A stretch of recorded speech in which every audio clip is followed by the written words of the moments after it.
good news. You know what? I don't know where else to fit this in. So directly before we bring on Eric Macamala, I think it's the best place. Scientists have proven that Jurassic Park can never happen in real life. Did you know this? We all know that Jurassic Park wasn't real. But remember sitting there when the scientists explained how he pulled the dinosaur DNA from a mosquito that was fossilized in amber and thinking, you know what? That actually seems like it could happen. Well, scientists have put years and years and years and years of studying into this. And now they say that regardless of what happens, we will not be able to have a real life Jurassic Park. Because DNA usually only has a life of about 521 years. Right. Even if it's perfectly preserved, only 1.5 million. Or because they already have their island full of dinosaurs and they don't want anyone to know about it. Hello. There's got to be some legal ramifications with this. That's the only reason I brought this up before we brought out Eric Macamala today. Macamala, how are you? What do you mean Jurassic Park wasn't real? Well, you tell me. I see this from these scientists today, and apparently T-Rexes don't eat lawyers. You're lucky. Apparently, the scientists also concluded that Jurassic Park 3 wasn't going to make any money. You know what? I prefer the third movie to the second movie. Was there a third movie? I was even just kidding. I had no clue. No, there was a third movie. There was a third movie? Yeah, Dr. Alan Grant was back. He was back, and he was better than ever. Didn't they eat him in the first one? No. That was the lawyer. Much like yourself. Why would they eat a lawyer? I don't understand that. But remember in the old days when that came out, how those graphics and animation was just the coolest thing? It was. And now it's like, whatever. Whatever. You know what, though? I watch Jurassic Park because it's on TV like 3 times a day. And, that and Shawshank. And to be quite honest with you, the dinosaurs still impress me. They still impress me. It's withstood the test of time. It's because you're attracted to them. Yeah, that is. I do have Tyrannosaurus Rex onesie PJs. So with the feet. Yeah. Oh yeah. Of course. Yeah. I mean, yeah. I had the Star Trek pajamas with the feet, and my girlfriend's like, "What's that?" And I'm like, "Honestly, live long and prosper and back up." Or outside will Vulcan death grip you to sleep. Well, how else will I get her to kiss me? Please, I'm disgusting and/or hideous. Guys, last time we forgot to talk about something, and it really bothered me all week because of all the segments I do, ours are the most honest. We can say whatever we want. Yeah, we can. And I mentioned it on Twitter really quick, and I just need to get your opinion on this because maybe I'm overreacting. I mean, I am a germ guy. I'm not that fond of germs. But seriously, what is the deal? Who is in charge of putting a coffee maker in a hotel bathroom? It's disgusting. When I go grocery shopping, I don't drop my bags off in the bathroom.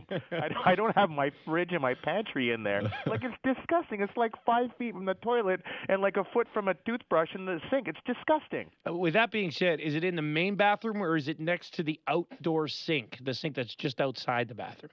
Well, now you know how they have the little bathroom just with the seat, yeah, right? And there's like a half wall. It always seems like it's beside the sink, but sometimes there's no division. But it's in the bathroom. It may be the filthiest place in the world, and they say, "Hey, let's put something that we consume in the filthiest place in the world." It's disgusting. Someone needs to be fired.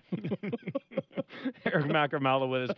Lots of stuff we want to get to. Let's start with Lance Armstrong. What's your take on everything that's going on with Lance lately? Yeah, there is nothing going on in the sports law world. I will tell you that.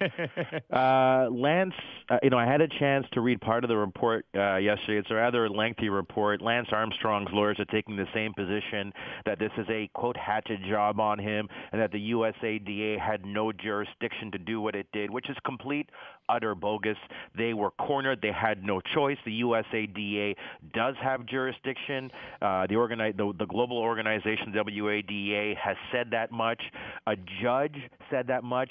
Judge Berrigan, I think her name was, told that to Lance and Lance's legal team when he tried to block the USADA from doing this.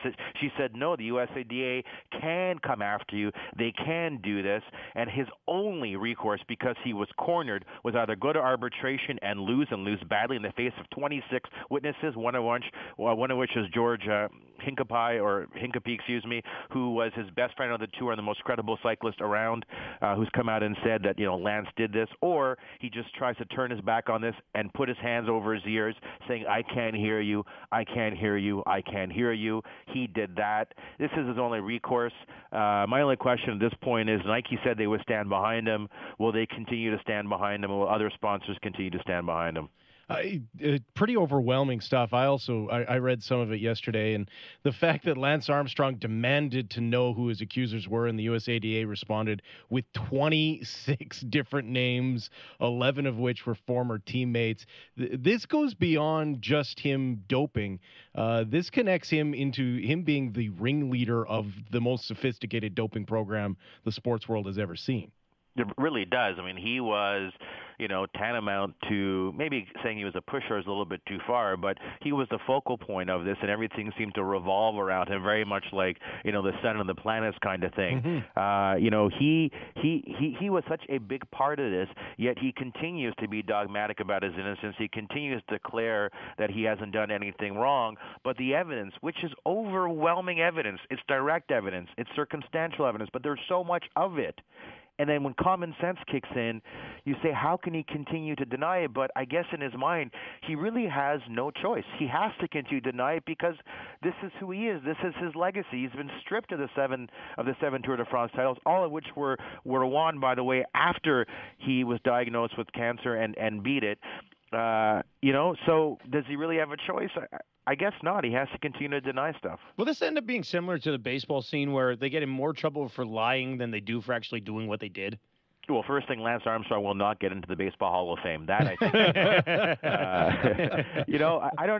Lance is taking the Roger Clemens approach, the Adrian Peterson approach after he was arrested at a downtown nightclub where all NFL players get arrested, and that is fighting this and fighting it vigorously and proclaiming his innocence at every turn and just being, completely defiant and resistant.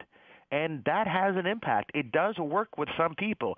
Some people will believe that either he's innocent or maybe he may have cheated a bit, but he's done so much good for charity that it's all okay. I had a discussion with the radio host yesterday, and that was his position. He's done so much good that I can excuse it. Well, I don't buy that. I don't buy that. A right doesn't somehow correct a wrong.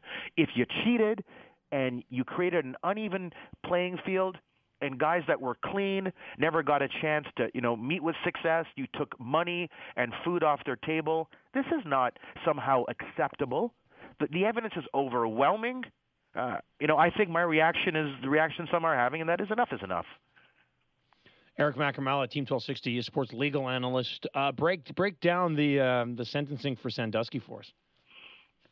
Well, Sandusky was facing 442 years in prison off 45 counts of child sexual abuse. Judge Cleland, who is not a grandstander by any means, measured approach, sentenced him to 30 to 60 years. What that means is a minimum of 30 years. That is no parole until he served 30 years, taking him to the age of 98. He could serve as many as 60 years, but of course he will not live, past into his hundreds. So effectively, as Judge Cleveland said, this is a life sentence for him. On my show Offside here, the Business and Law Sports, I had an opportunity to interview Jerry Sandusky's criminal defense attorney, Carl Rominger, who was extremely candid and was extremely honest and answered every question I asked him. And one of the questions I asked him, as I said, how long has Sandusky also been defiant and also proclaimed innocence? And his answer was, since the very first charge, he has been adamant that he has done nothing wrong, which I think is interesting. All that aside, Jerry Sandusky is going to die in jail. And after this assessment is done on his mental health and his physical well-being, there's a pretty decent chance that because he's a pedophile and will be targeted by other inmates, that he will have to go into solitary confinement, which allows him really only 1 hour a day to walk around the general grounds, of course, to do so alone, not among the general population. As a side note, while what he's done is disgusting and disturbing, it has always struck me as slightly ironic that people in prison say, well, you know what, this is where we draw the line. I've always thought that was interesting. Yeah, that's a good point. They'll protect him in prison, but look at what wasn't protected when he was out and he was available to get his hands on all these children.